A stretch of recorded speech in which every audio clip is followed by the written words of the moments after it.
అందరికీ నమస్కారం. మనం ఈరోజు శ్రీ ఆదిశంకరులు రచించిన సౌందర్యలహరి నుంచి 31వ శ్లోకాన్ని చదువుకుందాం, పారాయణ చేసుకుందాం. ఈ శ్లోకాన్ని గనక నిత్యపారాయణ చేస్తే జనప్రియత్వం, రాజప్రియత్వం, రాజులు జనులు కూడా మనల్ని మెచ్చుకునేటట్లుగా అమ్మ అనుగ్రహిస్తుంది అని చెప్తున్నారన్నమాట. చతుషష్ట్యాతంత్రైః సకలమతి సంధాయ భువనం స్థితస్తత్తత్సిద్ధే ప్రసవ పరతంత్రైః పశుపతిః పునస్త్యన్నిర్బంధా దఖిల పురుషార్థైక ఘటన స్వతంత్రంతే తంత్రం క్షితితలమవాతీతరదిదం అంటూ చెప్తూ ఈ శ్లోకానికి అర్థం చెప్తున్నారు.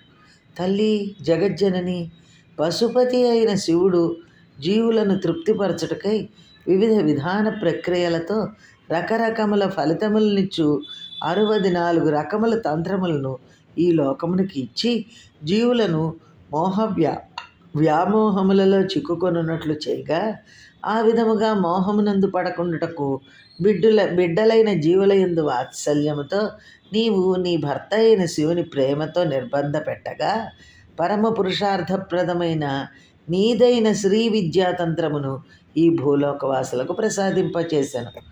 భోళాశంకరుడు అనేక ప్రయోజనాలను సమకూర్చే 64 తంత్రాలను జీవులకు ప్రసాదించారు. తాత్కాలిక ప్రయోజనాలను చేకూర్చే ఈ తంత్రాలతో పాటు శాశ్వతమైన మోక్షప్రదమైన దేవీతంత్రమైన శ్రీతంత్ర విధానమును కూడా ఈశ్వరుడు నీ కోరికపై ప్రకటించారు. తల్లి పశుపతి అయిన నీ భర్త ఆ పరమేశ్వరుడు ఐహిక సంబంధమైన అగ్నిస్తంభన, వాయుస్తంభన, ఆకాశగమనము, పరకాయ ప్రవేశము వంటి విద్యలను లోకానికి అందజేశారు. ఈ విద్యలను ఆధారం చేసుకుని లోకంలోని పండితులు కూడా మహామోహంలో పడిపోయి మోక్షాన్ని మర్చిపోతున్నారు. అది గమనించిన నీవు మోక్ష సాధనమైన ఒక తంత్రాన్ని చెప్పమని అడగ్గా పరమేశ్వరుడు శ్రీ విద్యాతంత్రాన్ని ఉపదేశించెను. మనం ఆ శ్రీ విద్యాతంత్రాన్ని నిత్యము ఈ శ్లోకం ద్వారా నిత్యపారాయణ చేసుకొని అమ్మ అనుగ్రహాన్ని పొందుదాం. ధన్యవాదాలు.